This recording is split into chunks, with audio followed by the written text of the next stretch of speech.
सभी को नमस्कार। मैं एडवोकेट मनोज कुश। आज आपको बहुत सारे चीज़ें लोगों के अंदर वहम होता है कि लॉयर क्या होता है, एडवोकेट क्या होता है, बैरिस्टर क्या होता है, एडवोकेट जनरल क्या होता है या सोलिसिटर क्या होता है। उसके डिफ्रेंसिएशन में आपको आज लेकर आए हैं हम ये वीडियो। सबसे पहले तो मैं ये बताना चाहता हूँ कि लॉयर और बैरिस्टर, फर्स्ट है लॉयर और बैरिस्टर। लॉयर कौन होता है? लॉयर वो है जिसने एलएलबी की डिग्री कर रखी है, चाहे वो 3 साल की हो चाहे वो 5 साल की है। उसको कोर्ट के अंदर प्रोसीड करने में या किसी भी क्लाइंट का केस लड़ने के लिए राइट नहीं होता, उसको हम लॉयर बोलते हैं। और यही डिग्री अगर इंग्लैंड से कर रखी है तो वो बैरिस्टर होता है। सेम चीज क्या आती है कि कभी भी लॉयर और बैरिस्टर एडवोकेट कब बनता है? तीसरा जो है वो है एडवोकेट। एडवोकेट का मतलब क्या चीज होता है? जब कोई भी lawyer bar council of India से, जो भी स्टेट बार काउंसिल्स हैं जैसे Punjab and Haryana bar council है, दिल्ली बार काउंसिल है, उसमें इनरोल होके और प्रैक्टिस सर्टिफिकेट ऑफ प्रैक्टिस वो गेन कर लेता है तो वो बन जाता है एडवोकेट। अब एडवोकेट जो होता है, एडवोकेट क्लाइंट्स के लिए क्या कर सकता है? केस लड़ सकता है, प्लीड कर सकता है, सारी चीजें करेगा, ठीक है। अब चीज आती है कि जो एडवोकेट होते हैं वो 3 कैटेगरीज के हैं। फर्स्ट क्या होता है? Senior advocate. सीनियर एडवोकेट क्या है?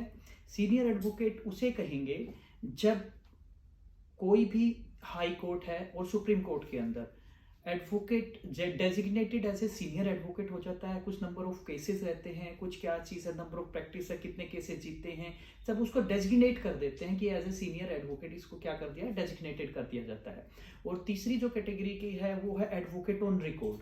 ये ऑलवेज किसके अंदर होता है? हाई सुप्रीम कोर्ट के अंदर रहता है, जो अपेक्स कोर्ट है हमारा। सुप्रीम कोर्ट में जो एडवोकेट अब किसी केस को फाइल करने का राइट रखते हैं उसको हम क्या कहते हैं? एडवोकेट ऑन रिकॉर्ड कहते हैं। एडवोकेट ऑन रिकॉर्ड जो रहता है वो टेस्ट के थ्रू जाता है। कोई भी उसका जो सुप्रीम कोर्ट क्या करता है, उसको टेस्ट कंडक्ट कराता है और टेस्ट के बेसिस के ऊपर ही उसको क्या किया जाता है? एडवोकेट ऑन रिकॉर्ड माना जाता है। इसके लिए स्पेसिफिक क्वालिफिकेशन मेंशन की गई है कि उसके लिए 5 साल का एक्सपीरियंस होना चाहिए, जिसमें से 4 साल का किसी भी कोर्ट के अंदर एक्सपीरियंस और 1 साल का जो एक्सपीरियंस है वो है किसी भी एडवोकेट ऑन रिकॉर्ड के साथ में ट्रेनी रहना या उसके साथ प्रैक्टिस करना।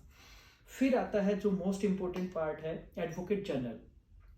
क्या है कि भी हर स्टेट का एक क्या होता है कि भी केसेस होते हैं, स्टेट गवर्नमेंट को जो रिप्रेजेंट करता है वो क्या है? एडवोकेट जनरल होता है। और एडवोकेट जनरल हाई कोर्ट के अंदर काम करता है और advocate general is the first lawyer of state रहता है।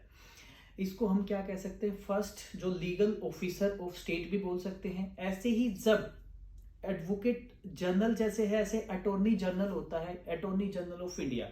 वो सुप्रीम कोर्ट में सेंट्रल गवर्नमेंट के जितने केसेस रहते हैं उसको डील करता है। वो first law officer of country होता है। उसके साथ जितने भी एडवोकेट होते हैं उनको एसोसिएट करते हैं, उनको असिस्ट करते हैं, उनको हम कहते हैं सोलिसिटर जनरल। मतलब सोलिसिटर जनरल क्या रहते हैं? वो है अटॉर्नी जनरल के नीचे जो काम करते हैं, उनको असिस्ट का काम करते हैं, उनको हम सोलिसिटर जनरल बोलते हैं। तो इसी हिसाब से सारे केसेस के अंदर एडवोकेट लॉयर कौन है, बैरिस्टर कौन है, सोलिसिटर कौन है और उस आपका क्या कहते हैं एडवोकेट जनरल कौन है, एडवोकेट ऑन रिकॉर्ड क्या है, ये सारी चीज़ें एक्सप्लेन किया गया है। अब चीज़ आती है कि भाई हम जब भी कोई गवर्नमेंट लॉयर है या जो भी हम किसी पब्लिक प्रोसिक्यूटर बोलते हैं या गवर्नमेंट प्लेडर बोलते हैं, वो किस सेंस में यूज होता है? जितने क्रिमिनल केसेस रहते हैं उसमें अगर कोई स्टेट को रिप्रेजेंट करता है like a government advocate type से, उसको पब्लिक प्रोसिक्यूटर कहते हैं। और सेम चीज अगर वो सिविल केसेस में रहता है गवर्नमेंट की तरफ से, उसको गवर्नमेंट प्लेडर बोलते हैं। तो ये कुछ डिफरेंस है। लगभग लोगों को इन चीज़ों का पता ही नहीं होता कि लॉयर क्या है, एडवोकेट क्या है, सोलिसिटर कौन है, बैरिस्टर कौन है। तो अब आगे से जब भी आप किसी एडवोकेट से मिलते हैं तो उसको एडवोकेट कहना है, किसी लॉयर से मिलते हैं तो लॉयर बोलना है।